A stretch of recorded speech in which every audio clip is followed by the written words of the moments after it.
जय भारत के साथ स्वागत है आप सभी का आपके अपने news channel the CMM news 24/7 पर। तो हेलो दोस्तों, आज तारीख हो चुकी है 4 अगस्त 2021 और दिन हो चुका है बुधवार। तो जानेंगे आज की कुछ नो नेगेटिव चुनिंदा जेन्युइन खबरें। 4 अगस्त के दिन कुर्सी जाते ही येदियुरप्पा की भ्रष्टाचार की फाइल खुली। कंगाल हुआ पाकिस्तान। पाकिस्तान के प्रधानमंत्री का घर अब किराए से देंगे। और बात कर रहे हैं ओलंपिक की, तो एक्शन में नीरज और लवलीना हॉकी टीम खेलेगी सेमीफाइनल।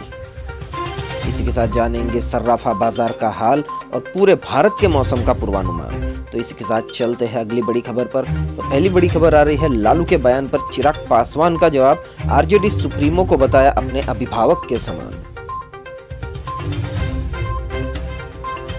राष्ट्रीय जनता दल के अध्यक्ष लालू प्रसाद यादव द्वारा चिराग पासवान को एलजेपी का नेता बनाए जाने पर चिराग ने राष्ट्रीय जनता दल अध्यक्ष को धन्यवाद दिया, क्योंकि लालू प्रसाद यादव ने कहा था कि चिराग पासवान ही एलजेपी के असली नेता है। इसी पर चिराग पासवान ने लालू प्रसाद यादव का धन्यवाद दिया और कहा कि लालू जी मेरे अभिभावक के समान हैं।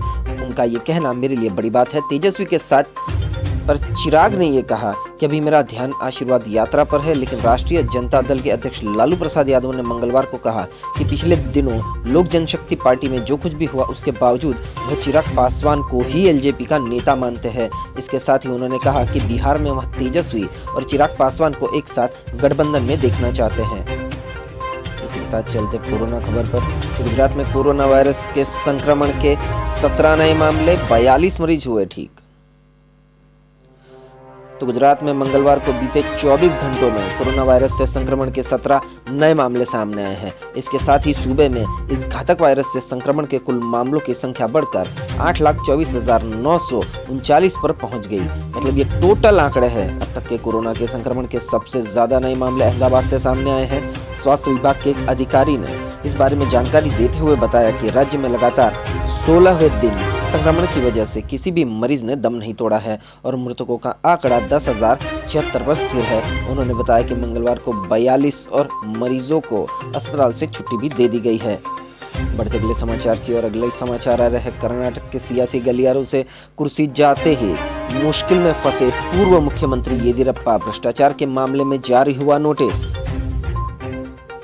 कर्नाटक हाईकोर्ट ने आवासीय परियोजना में कथित भ्रष्टाचार के मामले में मंगलवार को राज्य के पूर्व मुख्यमंत्री BS येदियुरप्पा, उनके बेटे एवं भारतीय जनता पार्टी के प्रदेश उपाध्यक्ष BY विजेंद्र, उनके परिवार के सदस्यों, पूर्व मंत्री ST सोमशेखर और भारतीय प्रशासनिक सेवा के एक अधिकारी के खिलाफ नोटिस जारी किया है। जस्टिस S सुनील दत्त यादव की एकल पीठ ने कार्यकर्ता TJ अब्राहम की एक याचिका पर इन सभी के खिलाफ नोटिस जारी करने का निर्देश दिया। इस साल 8 जुलाई को विशेष अदालत द्वारा जारी आदेश को याचिका के जरिए चुनौती भी दी गई है। अगली खबर देखते। अगली खबर है भारत के विपक्ष से। बीजेपी ने कहा कि सस्ती लोकप्रियता पाने के लिए हथकंडे अपना रहे राहुल गांधी।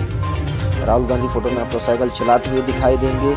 गैस सिलेंडर का पर्चा भी लेकर वे हैं। शायद गैस के बड़े भाव पर इन्होंने कुछ कहा है। तो भारतीय जनता पार्टी ने मंगलवार को कांग्रेस नेता राहुल गांधी पर सस्ती लोकप्रियता के लिए हथकंडे अपनाने का आरोप लगाया। बीजेपी ने कहा कि विपक्ष ने संसद की कार्यवाही को बंधक बनाने और सरकार को बदनाम करने के लिए हंगामा करने और भाग जाने की रणनीति अपनाई है।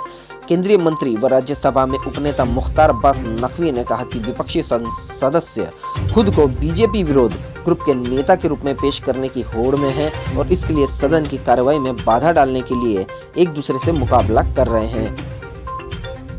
चलिए बढ़ते अगली खबर की ओर। अगली खबर आ रही है नए रिकॉर्ड स्तर पर पहुंचा शेयर बाजार। निफ्टी 16,100 के स्तर के ऊपर बंद।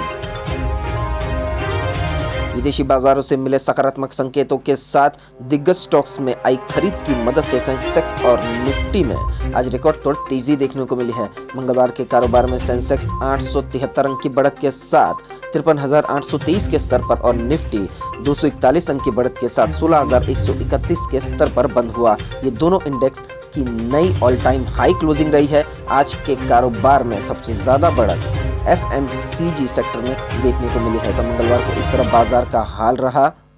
इसी के साथ चलते अगली खबर पर। अगली खबर है टोक्यो ओलंपिक से। टोक्यो ओलंपिक में इतिहास रचने वाली PV सिंधु का भारत लौटने पर हुआ जोरदार स्वागत। टोक्यो ओलंपिक में कांस्य पदक जीतने वाली भारत की स्टार बैडमिंटन खिलाड़ी पीवी सिंधु का मंगलवार को नई दिल्ली के इंदिरा गांधी राष्ट्रीय हवाई अड्डा पहुंचने पर भव्य स्वागत किया गया। हवाई अड्डे पर सैकड़ों की संख्या में प्रशंसक इकट्ठा हुए और सिंधु को ढोल बाजों के साथ में स्वागत किया गया। सिंधु ने टोक्यो में कांस्य पदक जीतकर इतिहास रचा है। वह पहली भारतीय महिला बनी जिन्होंने ओलंपिक में भारत के लिए 2 बार पदक जीते। आंध्र प्रदेश सरकार ने सिंधु को 30 लाख रुपए की इनामी राशि देने की घोषणा की है। सिंधु ने इससे पहले 2016 में रियो ओलंपिक में रजत पदक भी जीता था। देखते अगले समाचार क्या कहते हैं। एक्शन में होंगे नीरज और लवलीना, हॉकी टीम खेलेगी सेमीफाइनल। तो ये न्यूज भी आ रही है टोक्यो ओलंपिक से। टोक्यो ओलंपिक में भारत की झोली में अब तक 2 मेडल आ चुके हैं और अब भारतीय एथलीट 12वें दिन यानी 4 अगस्त को मेडल की संख्या में इजाफा करने के इरादे से मैदान में उतरेंगे। भारतीय एथलीट 12वें दिन खिलाड़ी 5 अलग अलग खेलों में अपनी दावेदारी पेश करेंगे। एक तरफ जहां बॉक्सर लवलीना सेमीफाइनल में जीत दर्ज कर फाइनल में पहुंचने का मौका होगा, वहीं कुश्ती में 3 भारतीय पहलवान अपना दम दिखाएंगे। भारतीय महिला हॉकी पर भी सभी की निगाहें टिकी होंगी, जो फाइनल में जगह बनाने के इरादे से उतरेगी। देखते अगली न्यूज की ओर। म्यांमार सेना के प्रमुख वरिष्ठ जनरल मिन आंग लाइंग ने खुद को किया प्रधानमंत्री घोषित।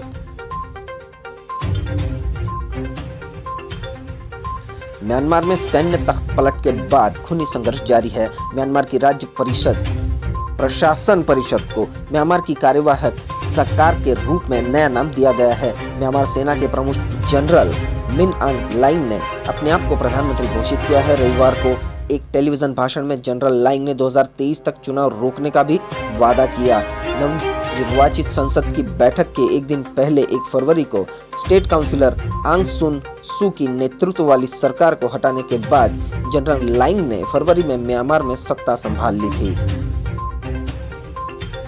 बढ़ते अगले समाचार की ओर। अगले समाचार है मध्य प्रदेश से। मध्य प्रदेश के 7 जिलों के 200 गांव बाढ़ से गिरे। सेना मोर्चे पर अभी भी खतरे में 2000 जिंदगियां। भारी बारिश और बाढ़ से मध्य प्रदेश के शिवपुरी, श्योपुर, दतिया, ग्वालियर, भिंड, गुना और रीवा में लगभग 1171 गांव प्रभावित हुए हैं। कुल 200 गांव घिरे हुए हैं। बचाव दल मंगलवार रात तक लगभग 1600 लोगों को सुरक्षित स्थान पर पहुंचा चुके हैं। सेना बुलाई गई है। मुख्यमंत्री प्रधानमंत्री नरेंद्र मोदी और रक्षा मंत्री राजनाथ सिंह को भी हालत की जानकारी दी गई है। भिंड, मुरैना जिलों में चंबल नदी का जलस्तर बढ़ने से कई गाँव डूब गए हैं। मुरैना में चंबल खतरे के निशान से 2 मीटर ऊपर बह रही है। शिवपुर में 2000 से ज्यादा लोग अब भी बाढ़ में फंसे हुए हैं। वायुसेना के हेलीकॉप्टर भी दिन भर दृश्यता कम होने और लगातार बारिश होने से बचाव में सफल नहीं हो सके हैं फिलहाल। तो इस साथ चलते हैं अगली न्यूज अपडेट पर। ओबीसी की पहचान का राज्यों को फिर दिया जाएगा अधिकार। केंद्र सरकार मॉनसून सत्र में ही लाएगी विधेयक। ओबीसी के आरक्षण पर राज्यों को मिले अधिकार बहाल होंगे। केंद्र सरकार ने इसके लिए अब संसद का रास्ता चुना है। इसे लेकर बुधवार को कैबिनेट में विधेयक को लाने की तैयारी है। वहां से मंजूरी के बाद इसे संसद के चल रहे मानसून सत्र में पेश किया जाएगा। इस विधेयक को संसद के दोनों सदनों से अगले 1-2 दिनों में पारित कराने की योजना है। तो एक तरफ जबकि पेगासिस वगैरह का हंगामा चल रहा है संसद में और बीजेपी गुपचुप तरीके से नए विधेयक बिना चर्चा के, बिना किसी वोटिंग के पास कर रही है। चलिए बढ़ते अगली खबर की और। अगली खबर है पाकिस्तान से। कंगाली के दौर से गुजर रहा है पाकिस्तान। प्रधानमंत्री आवास किराए पर देने का ऐलान।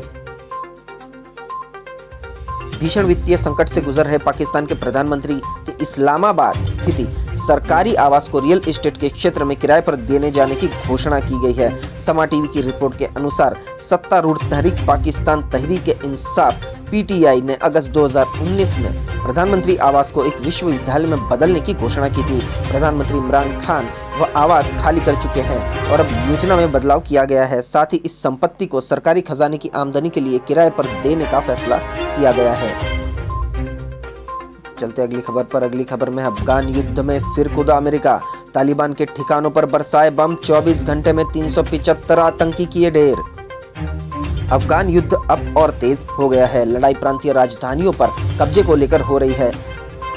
हेलमंद प्रांत की राजधानी लश्करगाह में घुस रहे तालिबान आतंकियों को रोकने के लिए अमेरिका ने जमकर बम बरसाए हैं। यहाँ पर अमेरिकी सेना ने ऐसे भी सभी तालिबानी ठिकानों को निशाना बनाया। जहां वे शहरों में घुसने का प्रयास कर रहे हैं। इधर अफगान सेना ने भी अपनी पकड़ बनाए रखने के लिए पूरी ताकत लगा दी है। सैकड़ों तालिबान आतंकियों को मार गिराने का सरकार ने दावा भी किया है। अगली खबर आ रही है राजस्थान से। राजस्थान में 2 दिन मौसम का हाई अलर्ट।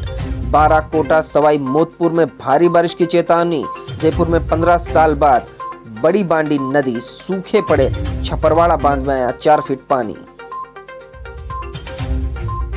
तो राजस्थान के हाड़ौती अंचल में बारिश अभी थमने का नाम नहीं ले रही है। अगले 2 दिन बारा, कोटा और उसके आसपास के क्षेत्रों में तेज बारिश होने की आशंका है। मौसम विभाग के मुताबिक मध्य प्रदेश और राजस्थान सीमा पर बने लो प्रेशर एरिया के प्रभाव के कारण पूर्वी राजस्थान में इतनी भारी बारिश हुई है। इस सिस्टम का असर 5 अगस्त तक बना रहेगा। तेज बारिश से जयपुर की नदियों और बांधों में भी उफान है। फागी के आसपास बांडी नदी में 15 साल बाद पानी बहता दिखा है। दूदू के पास 3 दिन पहले तक सूखा छापरवाड़ा बांध का गेट 4 फीट तक आ गया है। तो छापरवाड़ा बांध का गेट 4 फीट तक आ गया है और बहुत दिनों बाद राजस्थान के एक क्षेत्र में अच्छी बारिश देखने को मिली है। चलिए बढ़ते अगले समाचार की और अगले समाचार है गुजरात से। गुजरात में 9 साल बाद सबसे कम बारिश। मॉनसून आए 1.5 महीना हो गया, अभी तक सिर्फ 7 इंच बारिश। कुल 207 जलाशयों में से 4 ही 100% भरे। प्रदेश में अब तक 35.66% बारिश हुई है। पिछले साल 2 अगस्त 42.90% बारिश हुई थी। पिछले साल की तुलना में इस साल 7.24% कम बारिश हुई है। औसत के सामने प्रदेश में 36% की कमी आई है। प्रदेश के सभी 33 जिलों में औसतन कम बारिश है। गांधीनगर में 57%, अरवली में 54%, सुरेंद्रनगर में 52%, तापी में औसत से 49%, दाहोद में 48% बारिश की कमी है। 11 जिलों में 50% से भी अधिक कमी से चिंता बढ़ गई है। पिछले 9 साल की तुलना में इस साल जुलाई में कम बारिश हुई है। तो अगली खबर की है गुजरात से। वीर नर्मद दक्षिण गुजरात यूनिवर्सिटी ने दी मंजूरी। वापी के राफेल कॉलेज में शुरू होगा ब्यूटी वेलनेस कोर्स। दक्षिण गुजरात में सर्वप्रथम वापी के CD Rafael arts and commerce college में ब्यूटी वेलनेस कोर्स शुरू हो रहा है। वीर नर्मद दक्षिण गुजरात यूनिवर्सिटी ने इसकी मंजूरी दे दी है। अमरोली और वलसाड़ के कॉलेज ने भी आवेदन किया था, पर सबसे पहले वापी के कॉलेज को मंजूरी दी गई। राफेल कॉलेज में किसी भी कॉलेज या दूसरे राज्यों के छात्र भी इस कोर्स में एडमिशन ले सकते हैं। कॉलेज में पिछले 2 साल से छात्रों को ब्यूटी वेलनेस का प्रशिक्षण दिया जा रहा है। इससे ब्यूटी पार्लर वाले छात्रों को फायदा हो रहा है। 30 जून को कॉलेज ने ब्यूटी वेलनेस के ऑनलाइन या ऑफलाइन सर्टिफिकेट कोर्स के लिए प्रपोजल रखा था। 20 जुलाई को एकेडमिक काउंसिल की बैठक में सर्टिफिकेट कोर्स शुरू करने का निर्णय भी लिया गया था। सूत्रों की माने तो राफेल कॉलेज पहले से ही इसकी तैयारी कर रहा था, इसलिए सबसे पहले इसे मंजूरी दी गई है। तो अब दक्षिण गुजरात की वीर नर्मद दक्षिण गुजरात यूनिवर्सिटी में अब ब्यूटी से रिलेटेड कोर्स भी होगा। जो भी लेडीज है, जो भी ब्यूटी क्षेत्र में पढ़ाई करना चाहते हैं, वो वीर नर्मद यूनिवर्सिटी में अपना आवेदन कर सकते हैं। चलिए बढ़ते अगली खबर की ओर। तो अगली खबर में जानेंगे सर्राफा बाजार का हाल, क्या रहा सोने का भाव। सोने चांदी की कीमतों में लगातार उतार चढ़ाव हो रहे हैं। सोमवार को सोने और चांदी की कीमतों में हुई गिरावट के बाद मंगलवार को सोने के भाव में मामूली बढ़ोतरी हुई है। इसी के साथ 999 शुद्धता वाले सोने का भाव 48,017 रुपए प्रति 10 ग्राम पर पहुंच गया है। वहीं चांदी की बात करें तो कीमतों में गिरावट हुई है। 999 शुद्धता वाली चांदी का भाव 67,752 रुपए प्रति किलोग्राम पर पहुंच गया था। वहीं बात करें पिछले कारोबारी सत्र की तो 999 शुद्धता वाला सोना मंगलवार को सोना 48,304 प्रति 10 ग्राम पर बंद हुआ था। वहीं चांदी का भाव अभी 67,752 रुपए प्रति किलोग्राम चल रहा है। तो अब जानते हैं भारत के मौसम का हाल कैसा रहेगा। अगले 24 घंटे का भारत के मौसम का पूर्वानुमान। अगले 24 घंटों के दौरान उत्तर पश्चिमी मध्य प्रदेश, पूर्वी राजस्थान, पश्चिम बंगाल के कुछ हिस्सों, बिहार के कुछ हिस्सों, सिक्किम के अलग अलग हिस्सों, जम्मू कश्मीर के कुछ हिस्सों, हिमाचल प्रदेश और उत्तराखंड में हल्की से मध्यम बारिश होने के साथ कुछ स्थानों पर भारी बारिश हो सकती है। झारखंड के कुछ हिस्सों, पूर्वी उत्तर प्रदेश, कोंकण और गोवा, तटीय केरल, कर्नाटक, अंडमान और निकोबार द्वीप समूह, विदर्भ के कुछ हिस्सों, छत्तीसगढ़ के कुछ हिस्सों में, ओडिशा और पूर्वोत्तर भारत में 1 या 2 स्थानों पर हल्की से मध्यम बारिश हो सकती है। वहीं पंजाब, हरियाणा, पश्चिमी उत्तर प्रदेश, दिल्ली, पूर्वी मध्य प्रदेश, गुजरात, तेलंगाना और उड़ीसा के कुछ हिस्सों में हल्की बारिश के साथ 1 या 2 स्थानों पर मध्यम बारिश हो सकती है। स्काईमेट वेदर के हिसाब से तमिलनाडु, आंध्र प्रदेश और लक्षद्वीप में छिटपुट हल्की बारिश संभव है। इसी के साथ आज के ब्रेकिंग न्यूज और मॉर्निंग हेडलाइंस यही समाप्त होते हैं। देश और दुनिया की खबरें जानने के लिए सब्सक्राइब कीजिए द CMM News 24/7 को, ताकि हर रोज सबसे पहले आपके मोबाइल पर बड़ी बड़ी खबरें मिल जाए। मिलते हैं अगले न्यूज अपडेट के साथ। आपका दिन मंगलमय रहे। Thank you, take care, good bye, जय भारत।